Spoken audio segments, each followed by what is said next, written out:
Então, pessoal, começando a aula de hoje, antes da gente detalhar aí a estrutura do átomo, como que ela funciona, vamos só relembrar um pouquinho, né, os modelos atômicos que nós já vimos. Então, já vimos o primeiro modelo, né, que é o modelo de Dalton, que é aquele modelo da bola de bilhar, né, que é esse aqui, que é aquela estrutura maciça, né, indivisível. Depois, com a descoberta, né, das cargas positivas e negativas, nós evoluímos para o modelo de Thomson, onde eu tenho uma esfera positiva e aderida nessa esfera eu tenho várias partículas negativas, que eram os elétrons. Também, esse modelo também era conhecido como modelo do pudim de passas. Depois, já lá em 1911, Rutherford já tinha uma imagem, né? Já desenvolveu um modelo atômico, onde eu tinha um núcleo, onde eu tinha as partículas positivas, que eram os meus prótons, e as partículas neutras. E ao redor dele, como se fossem os planetas do sistema solar, nós temos os elétrons, as partículas negativas. E aí o modelo de Bohr, lá em 1913, que complementa o modelo de Rutherford, falando que os elétrons, eles são divididos em várias camadas que ele chamou de níveis de energia. Então, nós estudamos esses 4 modelos atômicos aqui.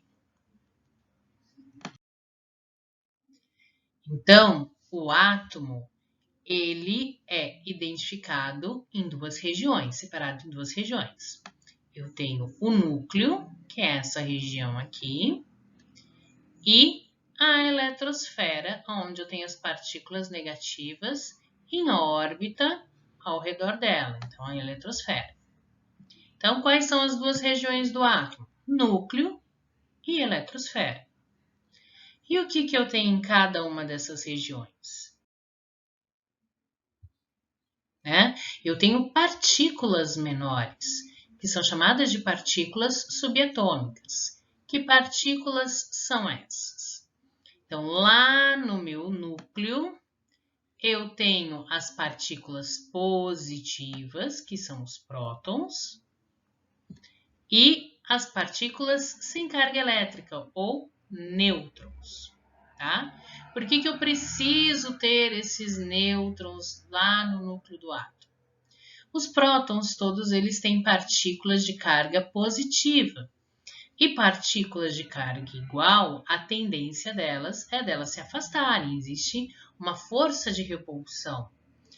E aí eu tenho átomos muito simples que têm pouquíssimos prótons, um próton, como o de hidrogênio, 2 prótons, como o átomo de hélio, mas eu tenho átomos que têm mais de 100 prótons, 110, 118. Né? Então, como todas essas partículas positivas conseguiriam ficar concentradas no núcleo do átomo? Porque eu tenho os nêutrons. Então, essas partículas sem carga elétrica, elas ficam entre os prótons. E aí permitem que esses prótons continuem lá dentro do núcleo do átomo. Então, eu posso dizer que a função de um nêutron lá no átomo é manter a integridade do núcleo atômico, ou seja, manter que aquele núcleo atômico inteiro, tá? Então, nessa regiãozinha aqui do núcleo, eu tenho os prótons de carga positiva, os nêutrons com carga neutra, ou seja, sem carga elétrica. E ao redor dele, eu tenho orbitando os elétrons, na região que é chamada de eletrosfera. Então, a carga do próton é equivalente a mais 1, positiva. A carga do elétron é equivalente a menos 1, negativa. E o nêutron não tem carga elétrica. Então, o nêutron sem carga elétrica, o próton e elétron, eles têm cargas equivalentes mais opostas. Agora, em relação à massa dessas partículas, o próton e o nêutron têm uma massa equivalente a 1. O elétron, a massa dele é extremamente pequena. É como se eu pegasse um próton e dividisse em 1836 pedacinhos. Cada pedacinho seria a mesma massa de um elétron. Ok? Então, continuando. Outra coisa que nós precisamos saber, número atômico. O que é isso, professora? O número atômico, ele representa o número de prótons daquele átomo.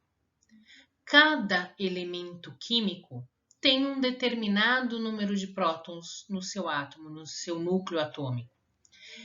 Então, eu posso dizer que cada elemento químico tem um número atômico específico. É como se fosse o RG do elemento químico, tá? E esse número atômico, como eu já falei, ele representa exatamente o número de prótons. Então, por exemplo, coloquei aqui para vocês carbono e prata. São dois elementos químicos diferentes. O carbono, ele tem número atômico 6. O que quer dizer isso? Que dentro do núcleo do átomo de carbono existem 6 prótons. E a prata? A prata tem número atômico 47. Então, significa que dentro de cada átomo de prata existem 47 prótons. Certo? Então, guardem isso. Número atômico representa o número de prótons. Outra informação importante é o número de massa. Não confundam o número de massa com massa atômica, são dois conceitos diferentes, tá? O número de massa, a gente usa como símbolo a letra A e é simplesmente você somar tudo o que tem dentro do núcleo do átomo. E o que eu tenho dentro do núcleo do átomo? Os prótons e os nêutrons. Então, o número de massa, tá? Ele é somar prótons mais nêutrons. Então, coloquei ali o átomo de carbono. O número atômico dele é 6. Então, eu tenho 6 prótons. Eu estou informando para vocês que o número de massa dele é 12. Então, dentro do núcleo dele, ele tem 12 partículas. Dessas 12 partículas, 6 são prótons. As outras 6, obrigatoriamente, serão os nêutrons. Outro exemplo, oxigênio. Oxigênio tem 8 como número atômico. Significa que ele tem 8 prótons. O oxigênio tem número de massa 16. Ou seja, dentro do núcleo dele, ele tem 16 partículas. 8 dessas partículas são prótons.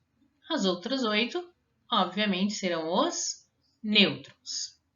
Ok? Deu para entender? Simples, né? E eu vou representar como essas informações em um elemento químico, né? Então, eu vou sempre... Aqui eu coloquei o X, né? Que seria o símbolo do elemento químico. Pode ser o carbono, o oxigênio, o hidrogênio, não importa. Na região superior, aqui em cima, eu coloco o número de massa. E embaixo, o número atômico, tá? Então, número de massa em cima, número atômico embaixo. E lembrando, todo átomo, ele é eletricamente neutro. O que significa isso? O átomo, apesar de ter partículas de cargas elétricas positivas e negativas, a carga geral dele é neutra, é zero. Por quê? Porque o número de partículas positivas que ele tem é exatamente igual ao número de partículas negativas. Traduzindo, o número de prótons é exatamente igual ao número de elétrons. Então, lá o átomo de carbono que a gente viu lá no exemplo anterior tem 6 prótons, número atômico 6, então ele tem 6 prótons. Se ele tem 6 prótons, obrigatoriamente ele terá 6 elétrons, ok? Então, lembrem-se, número atômico é o número de prótons. Então, quando eu sei o número atômico de um elemento químico, obrigatoriamente eu sei o número de prótons desse elemento. E se eu sei o número de prótons, eu também sei o número de elétrons. 6 prótons, 6 elétrons. 2 prótons, 2 elétrons. 56 prótons, 56 elétrons. Ok? Então, continuando. 2 exemplos aqui, só para a gente ver. O alumínio, outro elemento químico, um metal.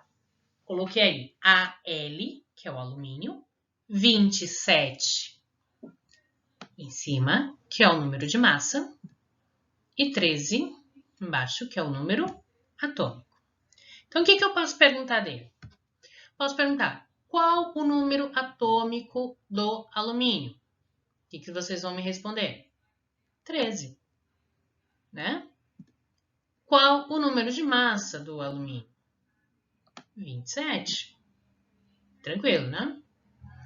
Qual o número de prótons? Opa!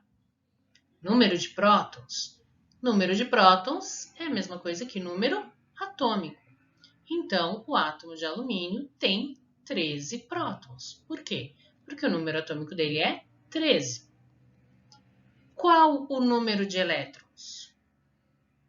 Se eu sei que o número atômico é igual ao número de prótons e o número de prótons é igual ao número de elétrons, e eu sei que o número atômico dele é 13, eu sei que ele tem 13 prótons, com certeza ele tem 13 elétrons. E qual o número de nêutrons? Como que a gente faz isso? Fácil. Se eu sei que o número de massa representa tudo que eu tenho dentro do núcleo, ou seja, os prótons mais os nêutrons, e eu sei que dessas 27 partículas, 13 são prótons, o que sobrar são os nêutrons. Então, é só fazer uma continha básica. 27 menos 13, 14. Então, quantos nêutrons ele tem? 14 nêutrons. Vamos ver outro exemplo? O ferro.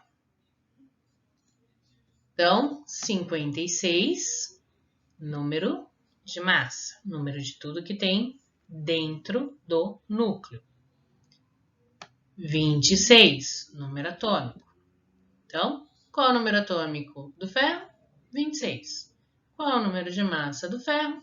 56. Qual é o número de prótons? É a mesma coisa que o número atômico. Então, se 26 é o número atômico, ele tem 26 prótons. E, consequentemente, 26 elétrons. De novo. E o número de nêutrons? Vamos lá. 56 é tudo aquilo que eu tenho no núcleo. 56 partículas. Dessas 56, 26 são prótons. Quantas sobram? 30. Então, ele tem 30 nêutrons. Deu para entender? Acho que sim, né? Tá facinho ainda por enquanto. Qualquer coisa, coloca a dúvida lá nos comentários. Então, terminamos a nossa aula por aqui, pessoal. Então, na aula de hoje, o que nós vimos? Nós relembramos um pouquinho, né, sobre os modelos atômicos do Dalton até o Rutherford e o Bohr. Nós falamos um pouquinho sobre qual é a estrutura que compõe um átomo, que ele é composto por núcleo e eletrosfera, sendo que no núcleo nós temos lá as partículas positivas e as neutras, ou seja, nós temos os prótons e os nêutrons, e na eletrosfera nós temos os elétrons em órbita ao redor desse núcleo. Nós também falamos um pouquinho sobre algumas características do átomo, que seria o número atômico e o número de massa. Na próxima aula a gente vai continuar falando um pouquinho sobre os átomos. Não percam! Deixem qualquer dúvida nos comentários e façam as atividades. Até mais!